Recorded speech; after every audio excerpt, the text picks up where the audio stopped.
Welcome to the Diversity Show, brought to you by the East Hampton Town Anti-Bias Task Force. My name is Andrew Visconti, and I'm your host today. Here with a very special guest. I will introduce him in a moment. What we try to do with the Diversity Show is try to show precisely the diversity that exists in our community. And oftentimes we don't know about personal stories of people who live here full-time. They're very much part of the community, like my guest today, and their stories are quite compelling. So let me introduce you to Thierry Balihuta, but you also have a nickname, Dudu. Are we allowed to use the nickname, or is that a special nickname for?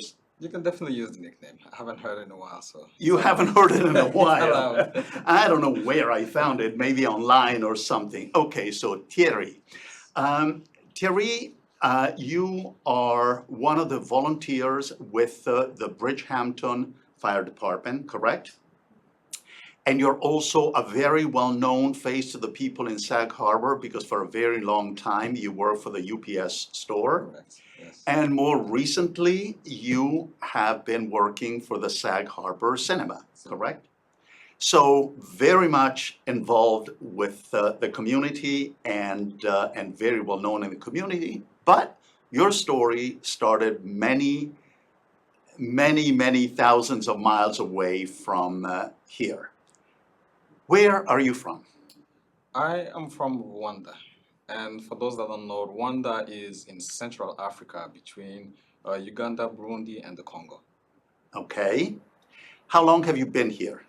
My family and I have been here since 2004. 2004. Now, I don't know much about Rwanda. I don't know much about Africa, but what I do know is that in Rwanda, there was a civil war. Right. That went on for how many years? So the Civil War went on for about a year and led to what we know as the genocide of Rwanda. Okay, and the Civil War was between two tribes. Well, it was more like an ethnic war that's been brewing for a very long time, but mostly between the Hutu and the Tutsi, which are the main tribes in Rwanda. Right. Many of us have heard of the Hutus and the Hutus and the Tutsi. But what the difference is between the two tribes, I have no idea. Can you help us understand? Well, the difference is kind of historic. It comes from mostly from the colonization of Rwanda by Belgium. So the population was divided in classes, and the Hutu were more farmers, and the Tutsi were more the educated class that had better opportunities. Uh-huh. Can you tell the difference between a Tutsi and a Hutu? I left Rwanda when I was 7 years old. I can't really tell the difference. Rwanda, I can tell from a person from Rwanda from some distinctive features, but to say that they're Hutu or Tutsi, it's not something that I can really determine. How can you tell that someone is from Rwanda? How can you tell that someone is from We Rwanda? do have very large foreheads. That's a very Wait. telltale sign. I would like an image of your forehead. Look into the camera, please, because I don't see a large You forehead. can see the 3 hairs here, but yeah, we do have a really large forehead. Okay. Okay. And you grew up speaking French? Grew up speaking Kinyarwanda and French. Okay. Very hard for me to understand how different Rwanda can be from the neighboring countries. If we compare things with Europe, we can tell the difference between a German, an Italian, a Spaniard, a French. Are there similarly marked differences in Central Africa? Well, primarily there's languages, and there's a certain way people do look. Depending of I'd say what the climate is in the country, and it's language is a very good way to differentiate. Also, the food people eat, because people do carry their food and cultures from country to country, and that's very true to Africa. You find a lot of cultures in multiple countries. It's not just focused on one. And countries like, let's say, Rwanda and Uganda and Burundi, those three countries kind of speak the same language, different dialect, but then you can tell, how different people are by their habits, by the names, and things like that. If you were to capture, let's say in 3 adjectives, the personality of a Rwandan, including maybe not good traits, what would you say? How would you capture in 3 words the average Rwandan person? I'd say the average Rwandan person is, they're very creative with the hands. That's one. And they're also, they're very loving of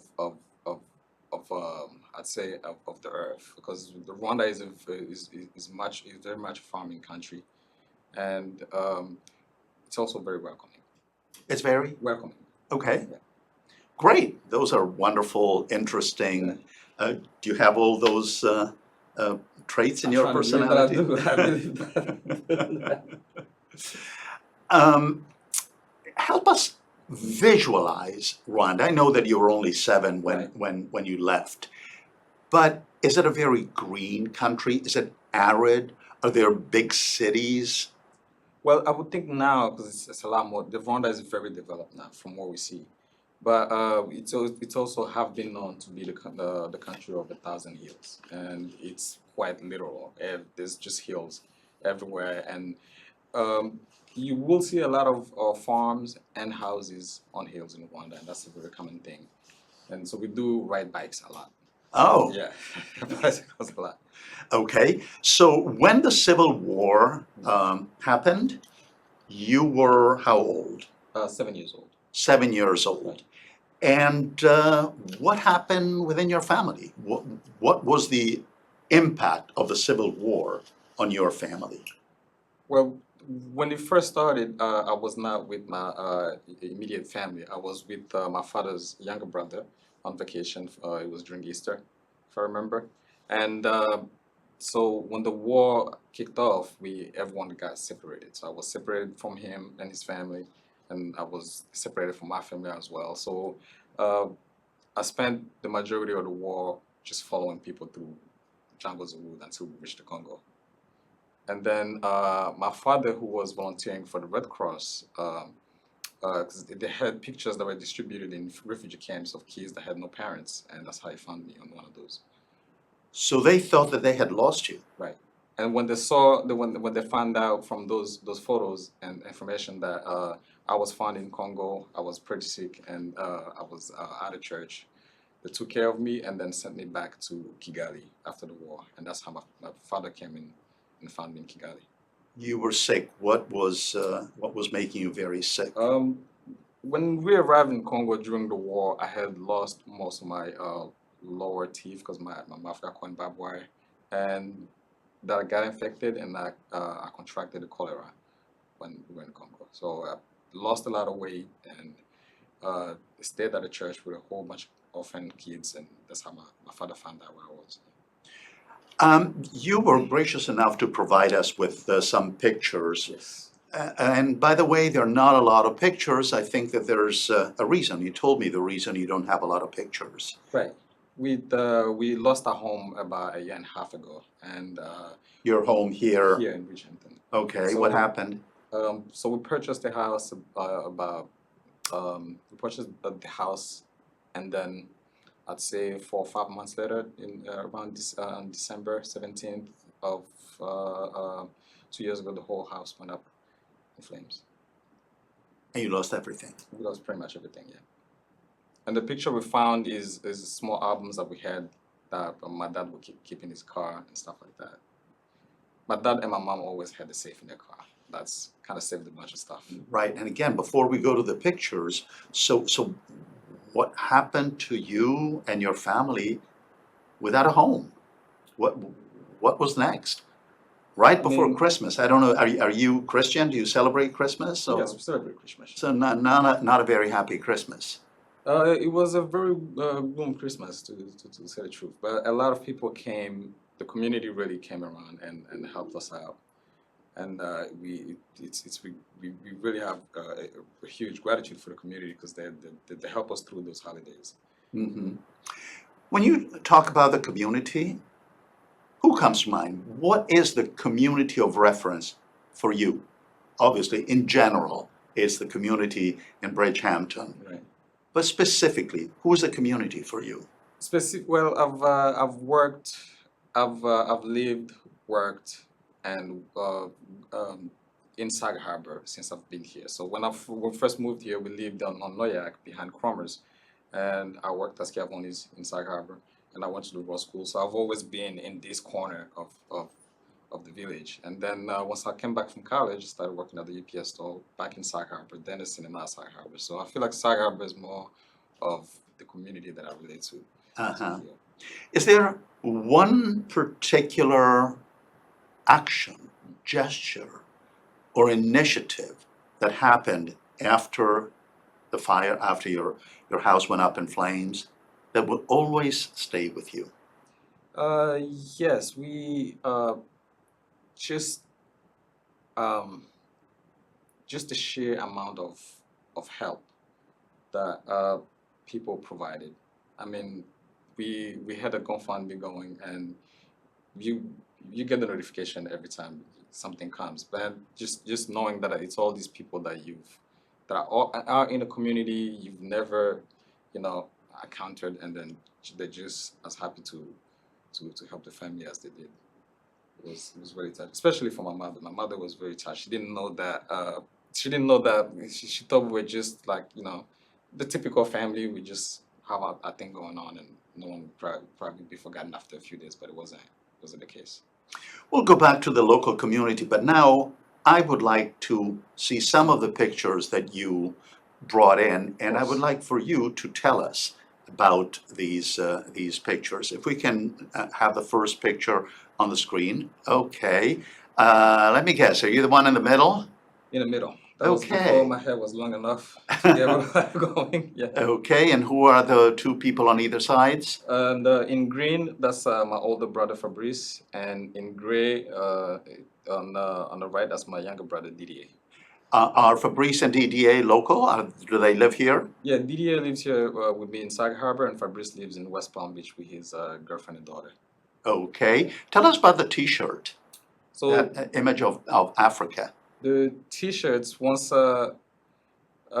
I left the UPS store, about 4 or 5 months later, I started a printing company, Okay. and the T-shirts were the first 3 units that I've done for my business. So to celebrate it, my brothers and I were the first three to have Very, T-shirts made by my business. Yeah. very cool. Thank you so much. I'd like to go to the next picture. Okay, this is you. Where?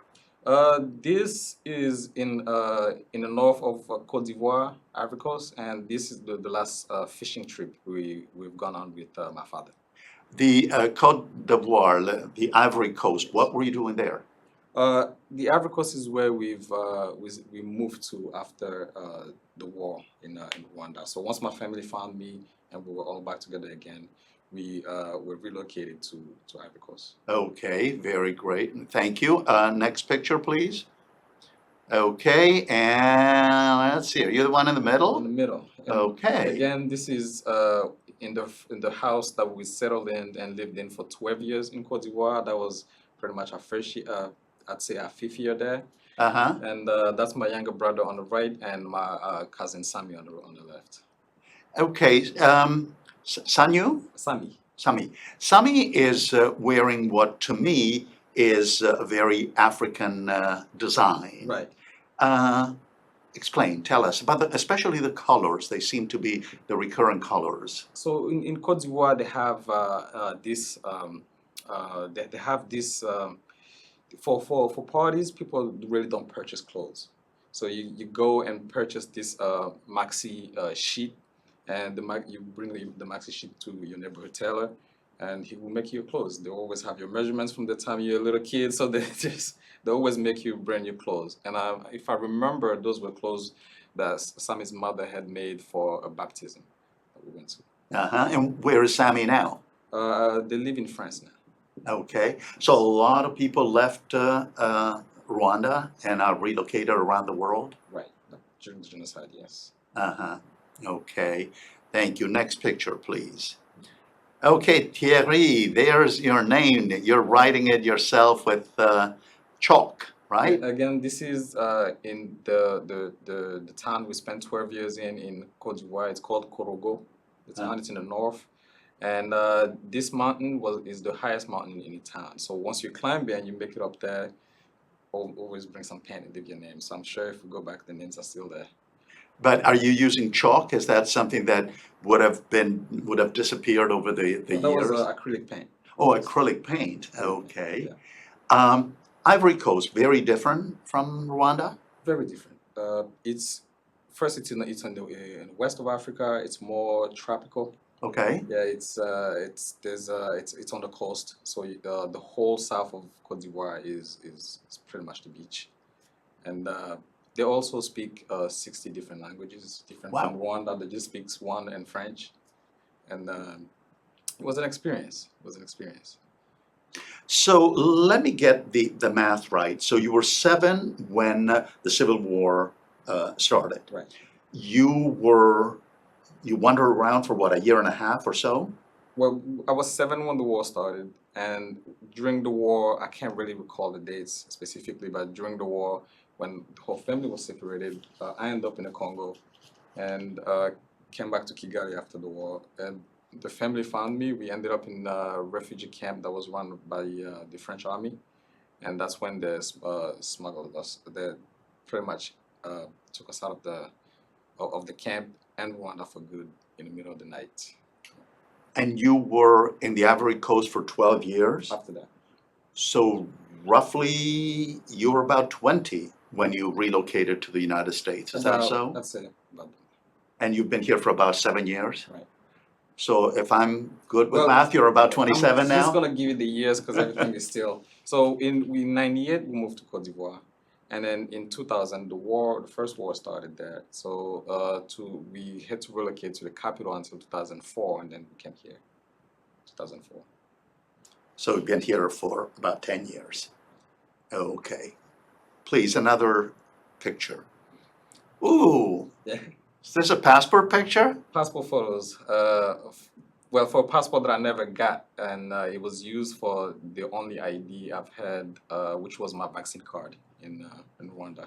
So you are the one on the left? I'm the one on the left, and that's my younger brother Didier on the right. Uh-huh. Is it a big deal to have a passport in Rwanda?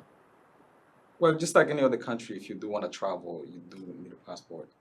But the neighborhood, for what I remember at that time, back in '94, to travel to other African countries, you didn't really need a passport. We live very close to the border with Burundi, and we really didn't need a passport.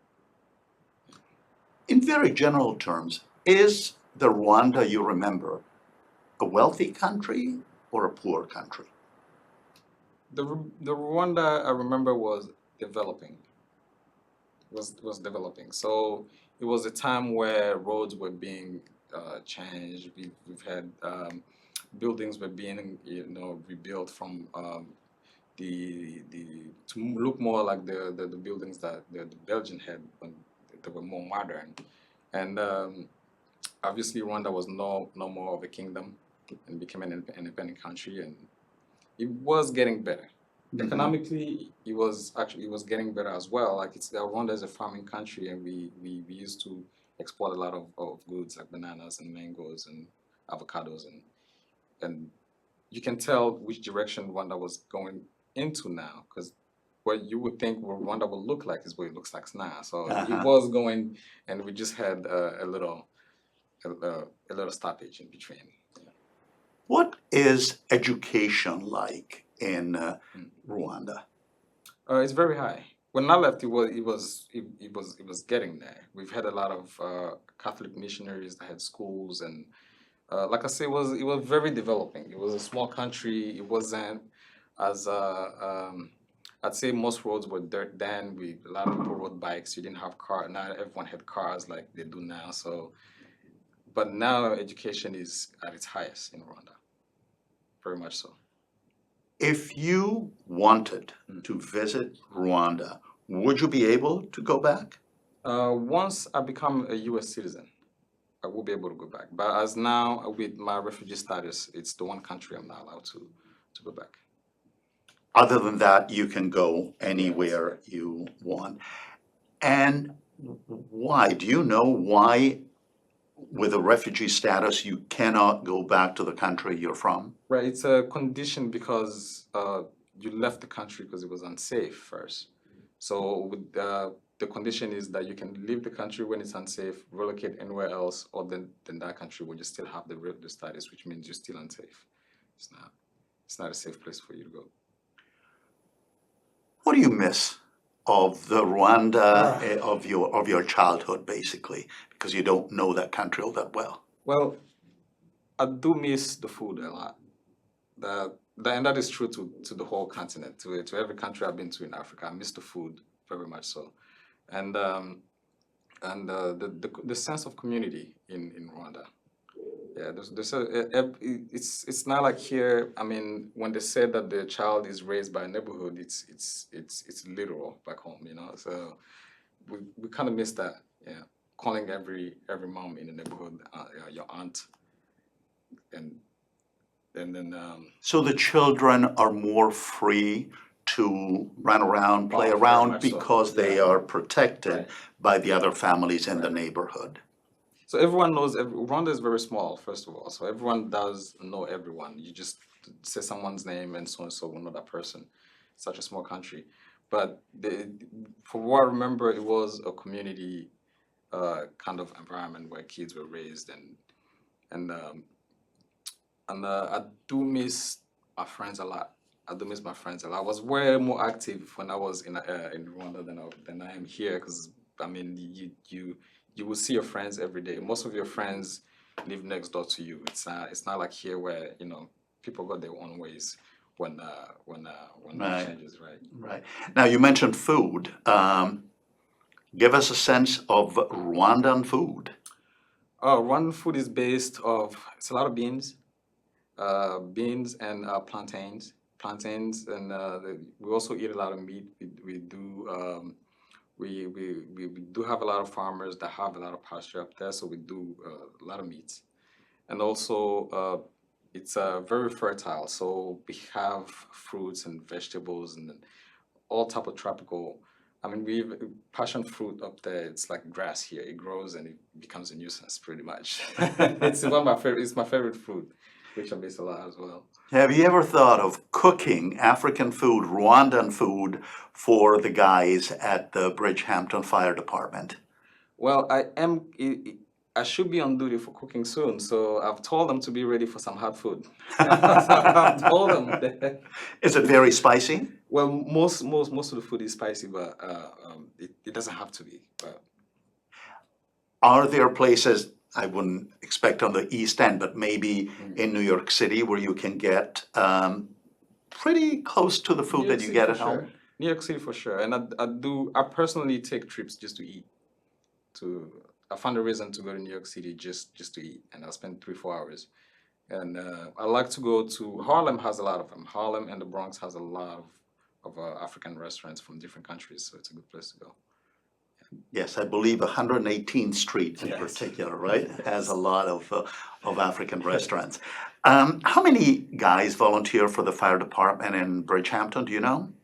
Oh, I can't put a number on, but there's a lot of guys. More We or have a less. lot of companies, Okay, and all of them are volunteers except some of the EMS that are always on the clock.